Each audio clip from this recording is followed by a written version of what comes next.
కల్వకుంట్ల కుటుంబంలో జరుగుతున్న గొడవ ఏదైతే ఉందో అది ఆస్తి పంపకాలకు సంబంధించినది మాత్రమే.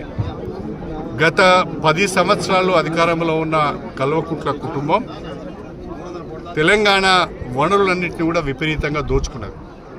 ధరణిని అడ్డం పెట్టుకొని 1000 ఎకరాల భూమిని కబ్జా చేశారు.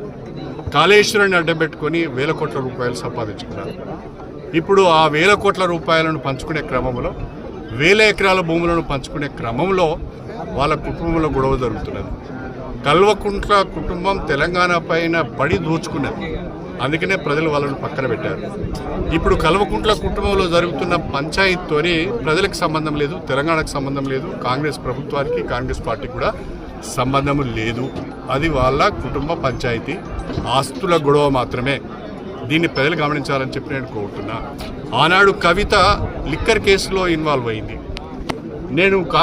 నేను ఆనాడు పార్టీకి రాజీనామా చేయడానికి కూడా ప్రధానమైన కారణం ఒక ముఖ్యమంత్రి గారి బిడ్డ లిక్కర్ కేసులో ఇన్వాల్వ్ కావడం, ఆమె విచారణ ఎదుర్కోవడం, అనేక రోజులు జైల్లో ఉండడం కూడా కొంత నాకు బాధ అనిపించింది. ఇది సరైన పద్ధతి కాదనిపించింది. అందుకనే బయటికి రావడం జరిగింది.